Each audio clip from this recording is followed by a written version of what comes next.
Awesome. Thank you so much for having me again. Today we're going to be talking about the 10 mindset shifts to scaling to $10,000 per day in ad spend.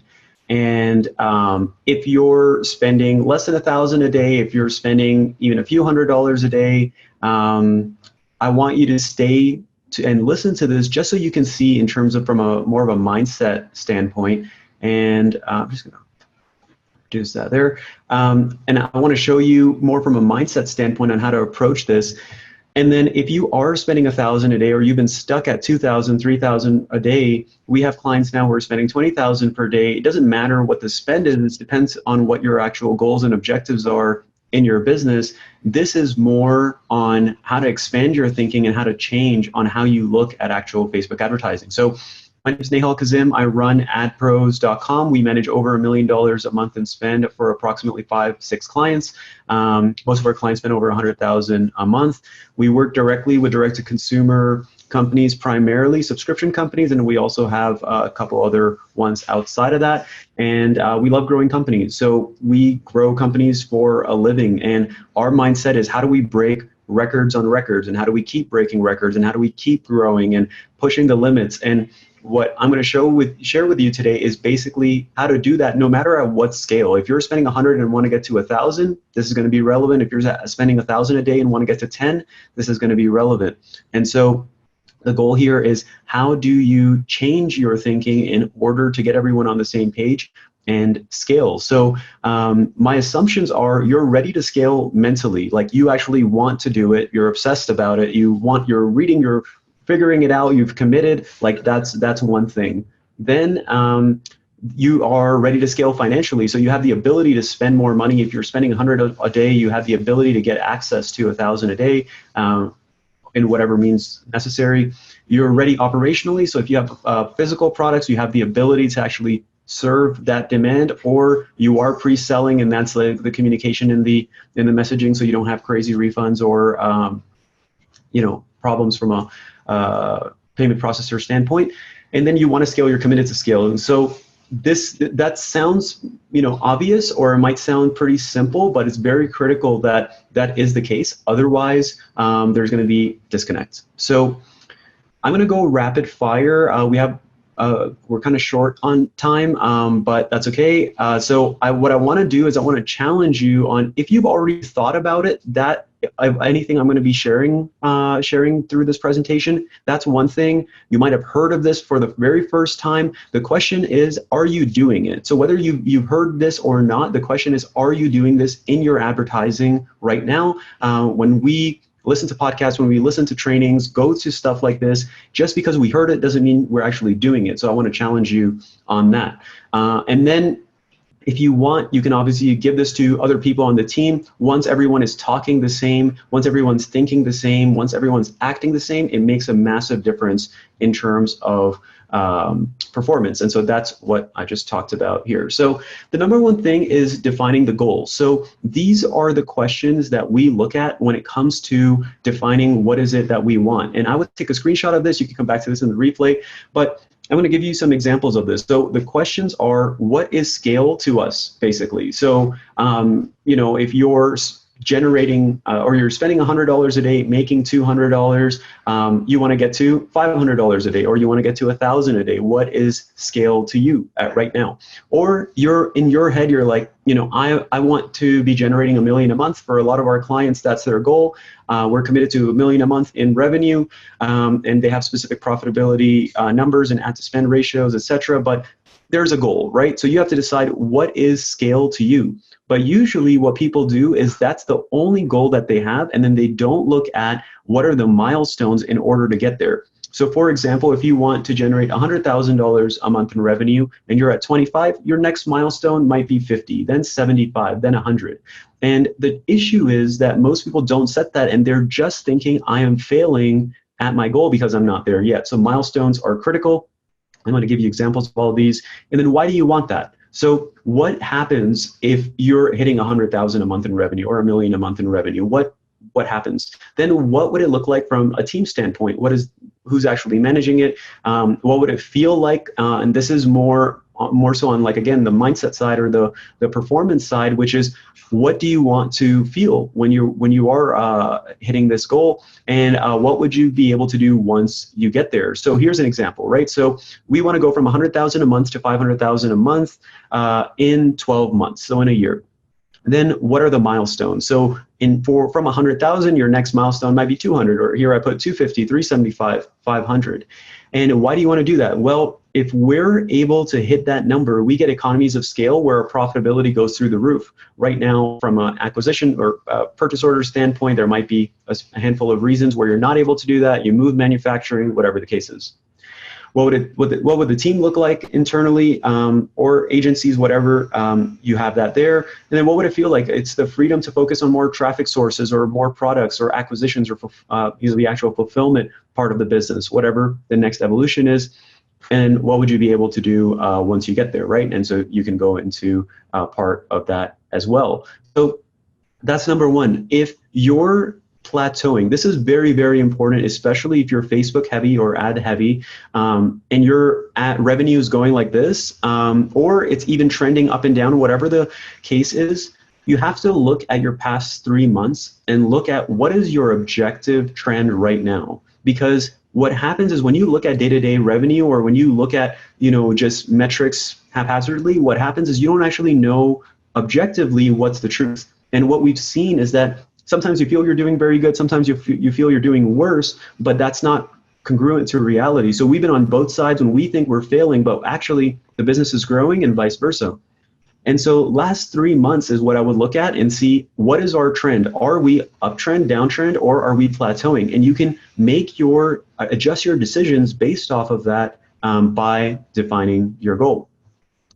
Next is, do you want 10x spend or 2x profitability? You can have both, but it's not probable.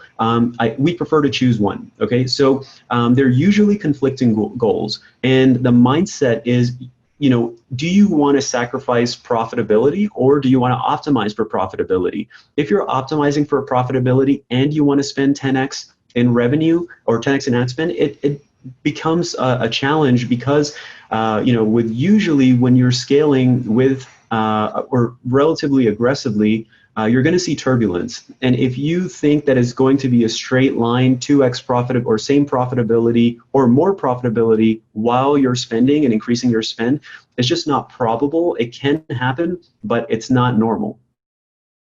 And so the way that we've been able to grow companies, and I'm going to show you a couple of examples, is we sacrifice short-term profitability for long-term profitability. And this works even better, like you mentioned, Derek, on subscription companies, or if you have a series of massive collections or categories, or even if you have more than one product, that's the person's most likely to buy more than one. Makes a massive difference, because we're optimizing for profitability later, right? So we're optimizing for scale now, profitability later.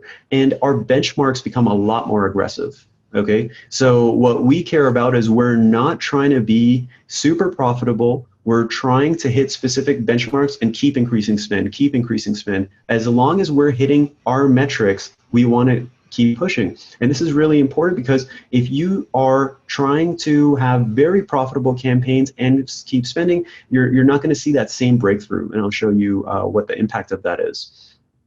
It depends on as a percentage of revenue, like what number do you want? So for example, if you're generating 100,000 a month in revenue and your cost of goods sold are 50%, right? So it's half. So your margin, you're making $50,000 off of that. How much of your total margin do you want to spend in?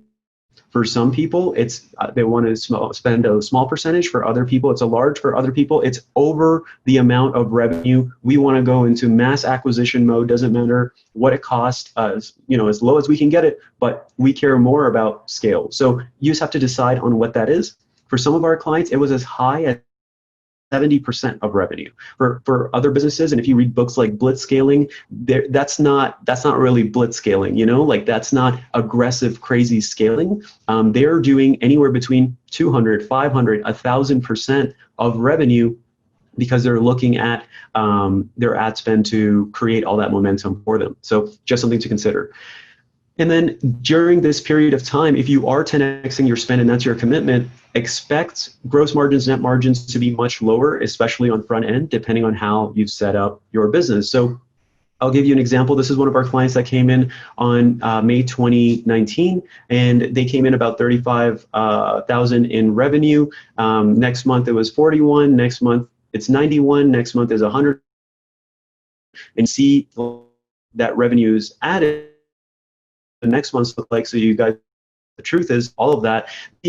That initially, just this is a subscription company, and you can see the orders. They went from here in May, 454 orders to 525 to 1,000 to 1,600 orders, but that was just in the first few months, and you can see what happened after that, right? So you can see that there are moments of plateau, and you can see the revenue actually went downtrend during Q4 because it's not a Q4 product, zero promotions, the school-related product and supplement. They don't care. Or at least their performance didn't reflect that, but it did in the new year, and you can see the pickup because it's back to school. And so you can see once, and we did have a breakthrough post, like during COVID, basically. Our first one came in April, and after that, we're in May, where we went from basically approximately 100,000, where we went up, I think this was about 280, and then we went up to, you can see here, 440. And the way that we do this is we're looking, how do we look at success, look at scale? And you see from May 2019, when we came on June 2019, 525 customers to and 41,000 in revenue, to June 2020 of 3,300 customers with 440,000, and we just finished off with about 560. That's just gross sales.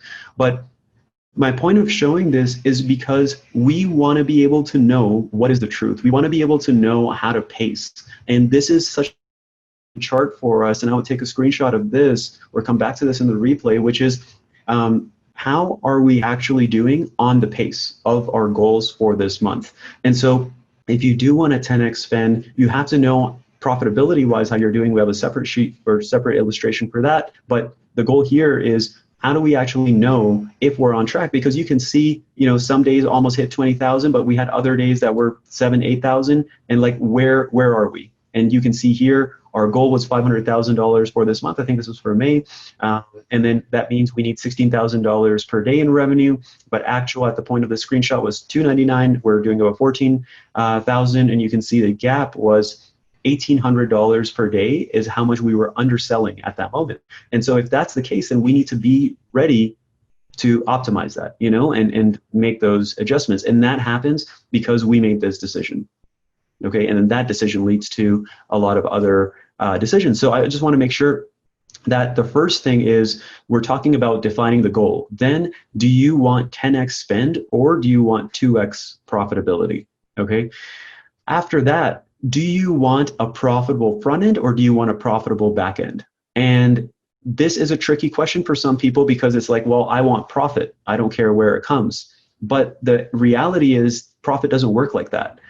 Scale doesn't work like that. So you can scale a front end of a business. It's very difficult for most businesses to scale back end because you need, a very high volume of front end customers anyways in order to funnel to the back end. But usually for most businesses, profit comes from the back end. But when the expectation is, I want profit on the front end, that's where the confusion starts. Okay, so what is more important to you? That's the thing that we keep coming back to, which is how do you make decisions and what is your approach when it comes to scale, right? That's what we're talking about, how to get to 10,000 per day or 10x your spend, however you want to look at that based off of where you're at right now.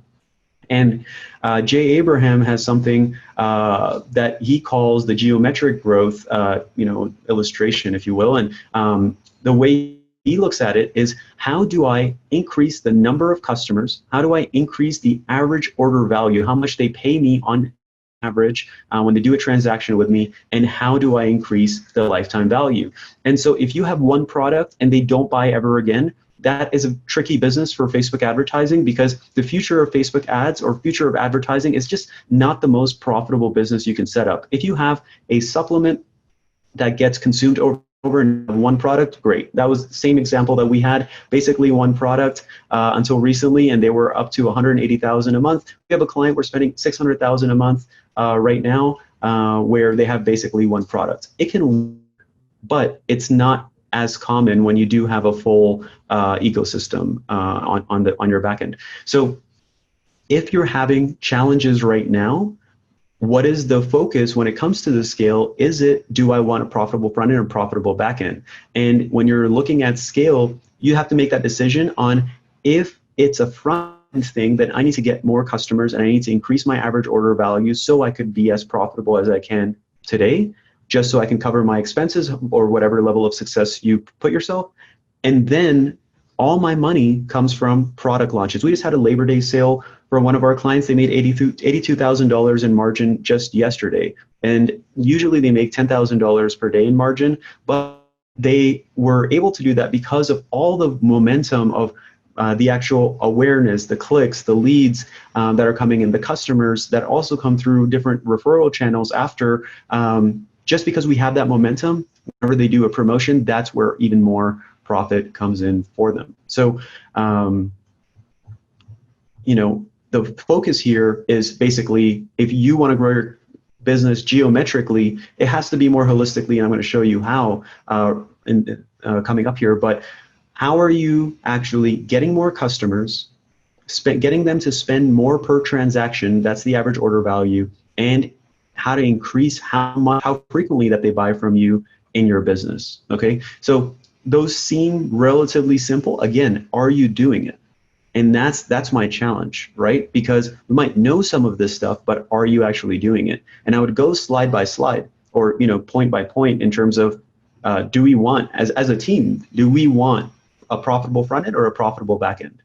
That changes a lot of decisions, trust me. So next is some of the reasons people can't scale 10x, is because they're not, they're doing mediocre, like unfocused analysis, honestly. And I hate to be as direct, but that's the reality. And so it's, most analysis is based off of gut or emotion or data that's superficial or something that doesn't actually create confidence. And so if you're not using ad reporting, that's a big opportunity for you. We launched a new thing in ad reporting called custom breakdowns. And so it's outside the scope of this, but look into ad reporting. If you're not, you can put in custom numbers, metrics like my click to add to cart ratio or my add to cart to purchase ratio. And you can see those click to sale ratios, and I can see that in all of my Facebook ads.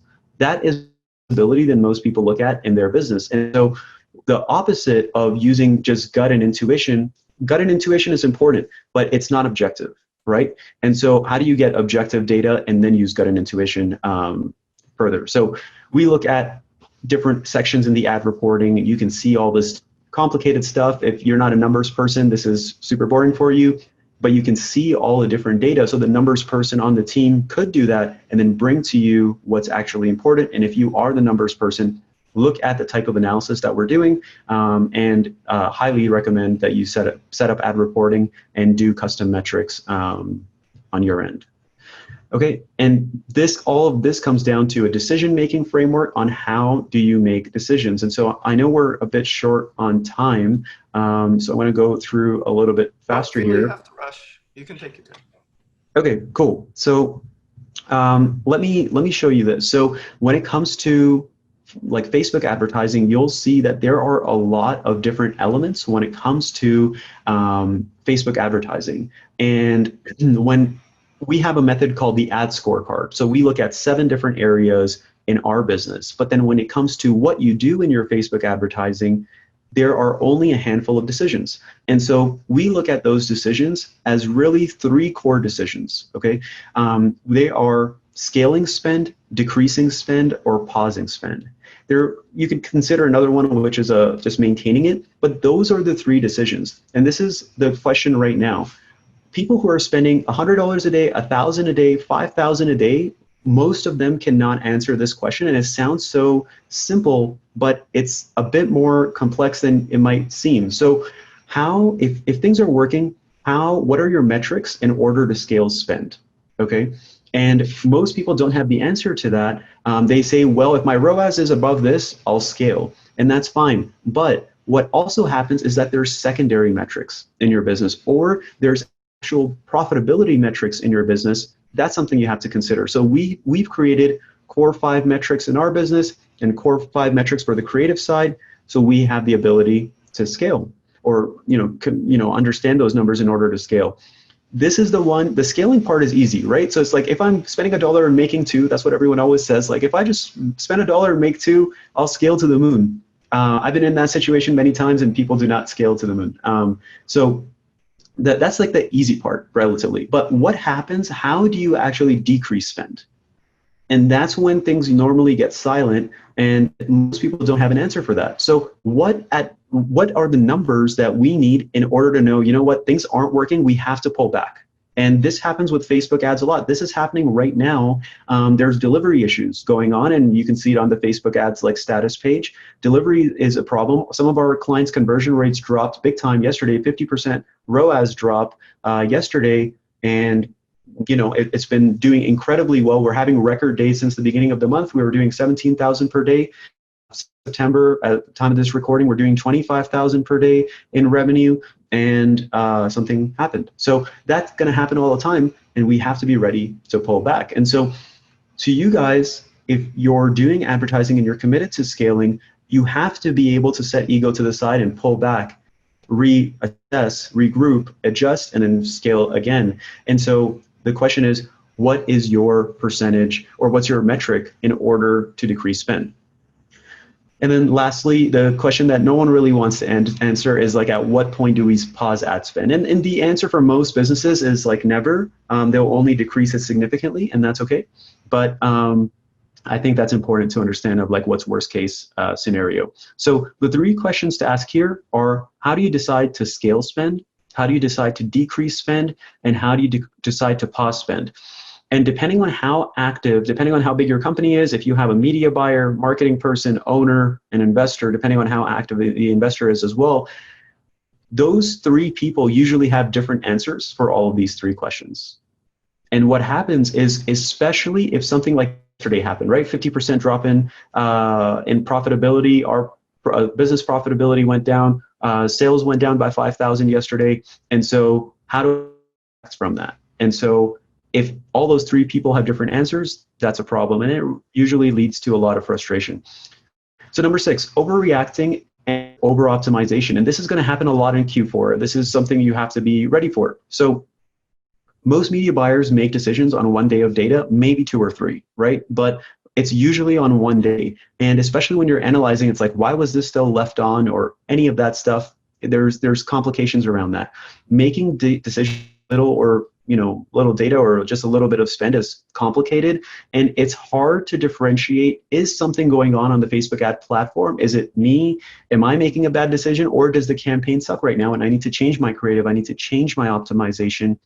It's very hard to make those decisions sometimes, and it's even more difficult of like letting emotions dictate decisions, because everything is going well and we just went down, or you go up, or whatever the case is.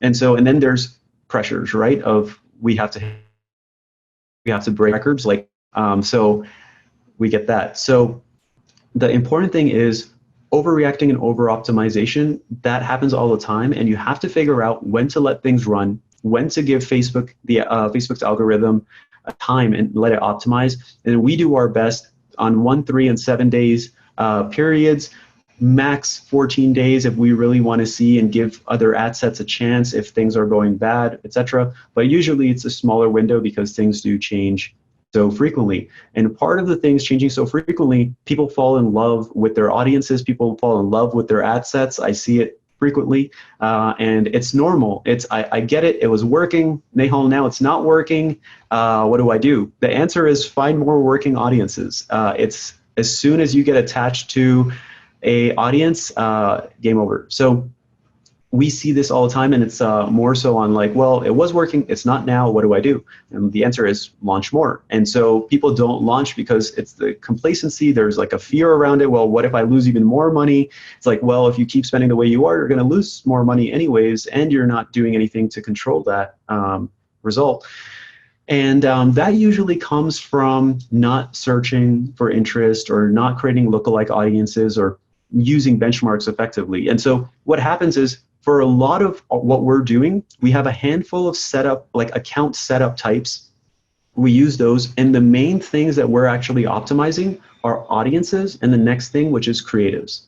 What that is more systematic delivery. You're not seeing like as much up and down because you're not going into Facebook groups and trying 4 different strategies in the same ad account, and then it throws off delivery and creates a lot of problems. So we're actually trying to systemize it so we're audiences and we're only testing creatives, and I'll show you that next. But you want to have a backlog of ideas or a way to get new ideas when you do run out, letting the numbers decide, not getting too excited about short-term wins, because you're going to see when your target's 200% ROAS or whatever, it goes to 400, you get super excited. Next day it goes to 80% ROAS. Like, it's more, you have to put more audiences at work for you so you have more stability. Just so you guys know, especially as we go to the higher accounts or higher spends, we have 4 to 7 accounts per client. And the reason we're doing that, a lot of people don't do that, and that's okay.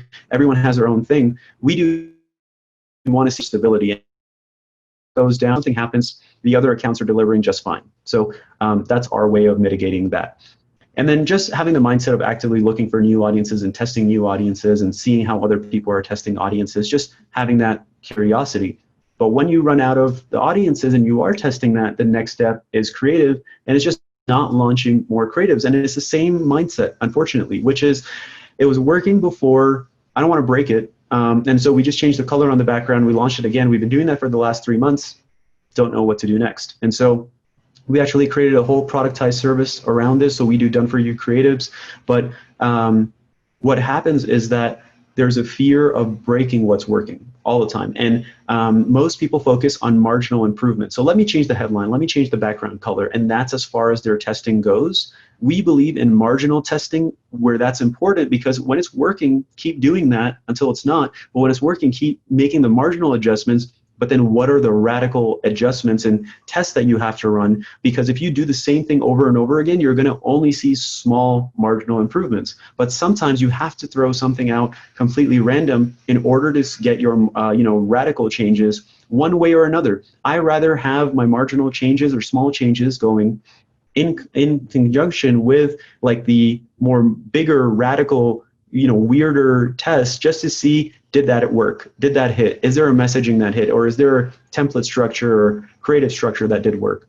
And I think a lot of people just don't take advantage of the ads library. If you're not familiar, you can look at your competitors' ads for free on Facebook. And so we're going to be giving that to you guys, about 400, 500 different ad libraries that we think are cool, and just not doing internal workshops. It's just, you have to create more creatives. And it comes from a mindset of, I need more creatives, even though, especially if the existing creatives are working. When the existing creatives are working, we usually go even more aggressive than just when things are okay. Because when they're working, we know that's going to taper off, so we want to get ready when the next time that happens. And of course, when things are really bad, we're ready with that. So what we see is that there's a plateau on technical adjustments. Once you hit that plateau, then it's creative adjustments. And then once you hit that, then you go to the rest of your business. I'm going to show you that. But the next one is delayed attribution. I'm going to show you how we track it every single day. We look at delayed attribution. So you can see end of day, there was like a manual number that we track. There's a dynamic number from Facebook. And so you can see that on May 1st in this example, we ended up with 106% ROAS. If you waited 28 days, the delayed attribution in this case, you can see the average was 60%. On this specific day, it was 70%. So if your profit or your profitability needs to be at 150% on Facebook, you might actually be hitting that, but you didn't know because you didn't know the delayed attribution percentage, right? So delayed attribution is very real. Most companies don't track it, and it affects same-day decisions versus like end of month decisions. And just the last thing is profitability and like scale happens on Facebook. Profitability happens actually on the back end and all the other elements. So you'll see conversion rate optimization, email, automations, broadcasts, etc., product launches. All of this is the stuff that makes the profit. Everything else is the actual momentum in order to get here. All right. So what is basically the lever that you're going to focus on? Because once you max out Facebook technical, Facebook creative, then you have to move on to the next thing while your Facebook team is doing what they're doing. So just to recap, the mindset to scale 10x is first, define your goal. If you don't know what the goal is, you're not going to hit it. And then 10x spend or 2x profitability, choose one. I'm preaching here about the 10x spend. You might be in a different phase in your company. You might want 2x profitability. That's perfectly fine. 10x spend isn't necessary for every business, or is it ideal? Profitable front end versus profitable back end, mediocre unfocused analysis, decision-making framework on how do you actually make your 3 decisions that we discussed, overreacting on and over-optimizing an account versus like letting it do its thing, not launching enough audiences, not launching enough creatives, not knowing delayed attribution, and then allowing Facebook to do what it's responsible for, and then let the rest of the business to do what it's meant to do. So that's it. So thank you so much for listening through that. And if you're interested if you're spending 50,000 to 100,000 a month already and are looking to scale, would love to chat with you if you're looking for an agency. And I appreciate it. This is super important to me on the 10x scale and 10x growth standpoint. Once you understand this, and this is a priority for your business, it changes on how you live and breathe inside of your company. I love it. I couldn't agree more. And on that, the delayed attribution component alone, I think is something that so many brands misunderstand. They want immediate results, and it's just not practical, and it's missing the whole concept of like what impact you're having on an audience, and Right. Especially when you hit a certain point of scale, you're having an impact on society in a way, like on like there's so many conversations going on around your brand. Nothing's happening in a standalone bubble. So if we're just looking at direct response, we're usually missing the mark. Absolutely. And we have a client right now with 150% delayed attribution. They sell furniture, high average order value, long sales cycles. Like, that's super important to know where you're at. So yeah, thanks for having me on, Derek. Of course. And I think that also speaks, if anybody's on the B2B e-commerce side or have larger purchase items, or I've talked with people who sell specifically around special events, gifting, holidays. Some people are jewelry companies that specialize in selling jewelry to grandchildren, for example. And so, of course, like if the grandchild doesn't have a birthday coming up, it might not be, and of course there's all sorts of examples. There might not be a sale today, but maybe there's a lead today. And then maybe this happens in 3 or 6 months, but you should actually attribute it back to that ad that happened 90 days ago that got you the email lead. And it's really tough to do because these look back reports are a pain in the ass. I've had to do it myself. But when you do it, you go, oh, we can actually spend today more money than we thought because it's paying off. And then it's just a cash flow balance and all that stuff. So I love it. Thank you so much. We're going to move straight from this, which what I consider is you gave us a very strategic approach to advertising, what to think about, setting the goals, the budget, and the strategy.